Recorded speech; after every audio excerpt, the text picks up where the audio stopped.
Welcome to Mind Money Balance.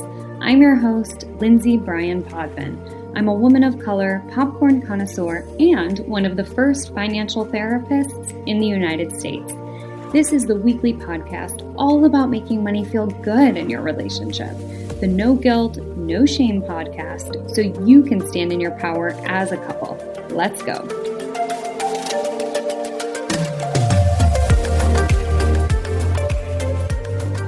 One of the big questions that I get as a financial therapist is where do we even start? How do we even go about having the conversation that we need to have so that we can start talking about money?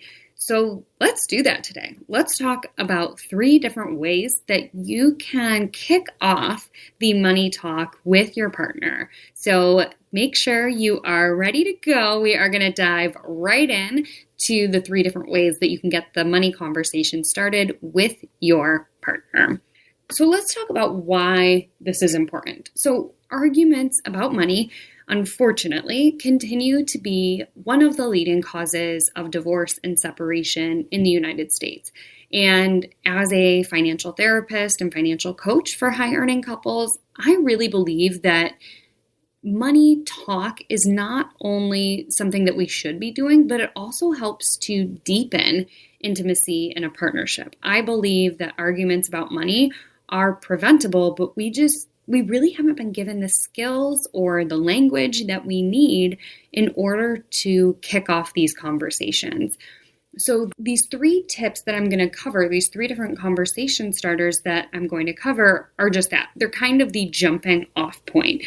All of these starters are going to work best if you make sure that you have already carved out time to do my favorite thing, which is to have a money date. And we will get into that in further episodes. But what you don't want to do is have a drive-by conversation about money, which might look or sound like, oh, hey, honey, I am just running out the door right now. By the way, we should probably talk about the credit card bill because it's about $1,000 more than we usually spend and it's kind of stressing me out. See you tonight. We don't want to be doing those drive-bys. So make sure that you are in a space where neither of you are emotionally heated. You've got some quiet time. You've got some downtime. You're not going to be interrupted by kids or pets or neighbors. Make sure that you're in a relatively calm and safe environment before you talk about money, particularly if you haven't spoken about money in a while or if you are likely to get heated or charged. So make sure that you have a healthy environment to make sure that these conversations are productive, right? We can't kick off a conversation if we're not in a good environment. All right, so with that caveat, let's get into it. So conversation starter number 1 is what I like to call slide into your partner's DMs approach. And I realize that this title is misleading because I'm not actually talking about DMing your partner about money. I'm talking about kind of bringing up money in a way that doesn't make your partner feel defensive or caught off guard, right? So you're kind of sliding it right into the conversation, just like you would be sliding in other things into your conversation, just like how was your day and how's the new job going and, things along those lines. So you're going to try something like, hey babe, I noticed we spent a lot of money last month on takeout. Do you think that maybe we could spend some time, maybe not today, maybe tomorrow, or maybe this weekend, sitting down to make sure that we're aligned with how much money we want to be spending on takeout? Do you see how that is? It's not about blaming. It's about saying, hey, I noticed we ordered a lot of food. I noticed we spent more money than we typically do. And it's also about getting your partner on board by saying, when can we talk about it? When can we collaborate on this together? Another way to kind of bring up money in a slick way is by saying something like, hey, can we just talk about that amazing Asian trip that our friends took. It looked amazing. I saw all their pictures posted on Instagram and on Facebook, and I'm just wondering, like, what do you think it would take for us to be able to do a trip like that? Or do you think we could set aside some time to talk about how we could afford something like that? Right? So again, you're not blaming, you're not shaming, you're not saying you're saying we. That looked great. How could we make that work for us? Okay? So that is tip number 1, is just kind of sliding it into regular conversation. Tip number 2 is, if you are the money person, if you like the money stuff, show your smarts, right? 99% of the time in my office, there is one person in the relationship who is more interested in money than the other. And that's perfectly okay and normal. And if that's you, you might want to just own it by saying something like, hey, I know I have a tendency to go a little bit overboard with these spreadsheets and the spending plan and the savings goals, and I'd really love for us to be on the same page. Do you think we could set aside some time in the next couple of days so I could talk you through kind of where money's been going and get your feedback on if it seems like a good plan for us? Right? So you're acknowledging that, yes, you have an interest in money. Yes, you enjoy this stuff, and you're not trying to bombard them by saying things like, hey, I looked at the spreadsheet and we're 33% higher and we're spending on this category and what's going on and we need to cut back ASAP, right? You're not coming in blaming and shaming and like just bulldozing your partner. You're coming in with acknowledgement that, hey, I love money stuff, and I know you really don't, and that's totally fine, but how can we get on the same page, right? Now, if you are not the person who digs money, that's also okay, but you need to be involved in the money in some way, shape, or form. And again, I'll get into this in further episodes, why I think both people need to be talking about money in a partnership. So if you're not the money person, you can try by saying something that encourages and engages your partner to have them kind of tell you what they know about money. So you can say something like, hey, I've been really trying to follow along on some personal finance accounts, and I've been listening to some podcasts. I am trying to kind of do that dance of not getting too overwhelmed, but also trying to be informed. Could you walk me through what our monthly finances have been looking like? And just pause there, right?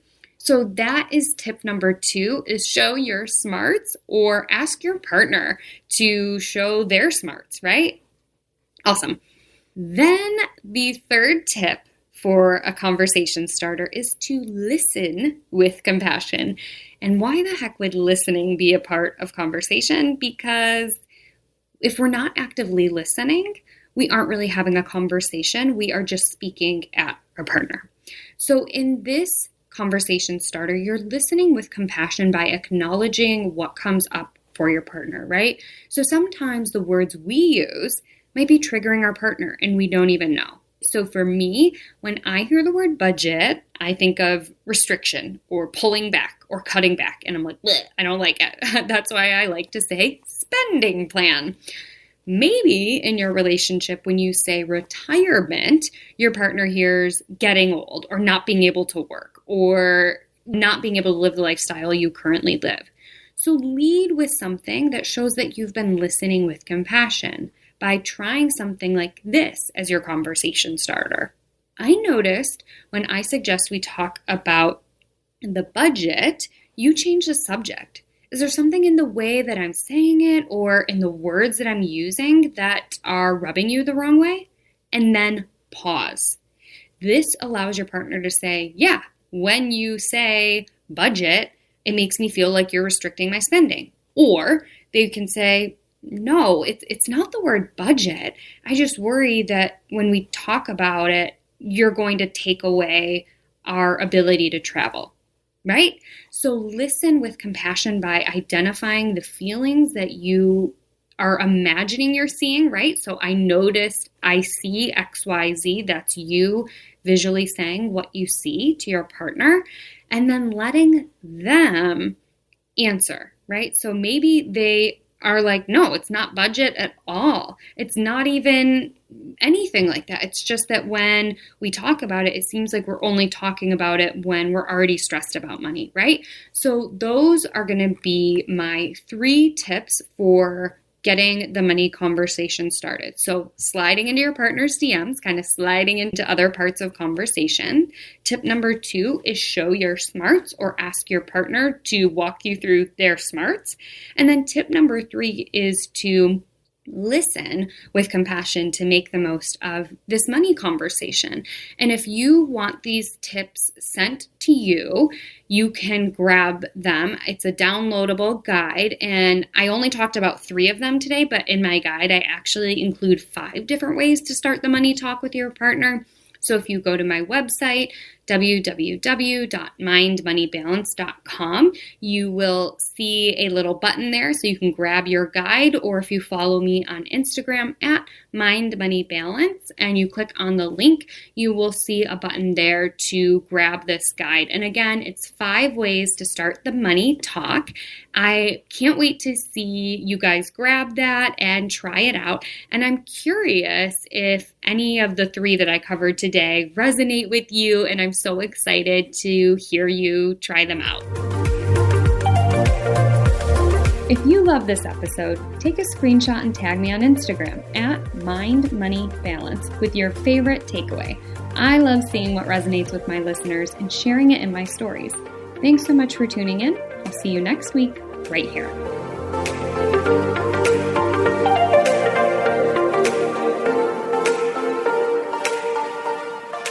Neither the host or guests are rendering legal, accounting, clinical, medical, or other professional information. If you want professional help, please seek it out.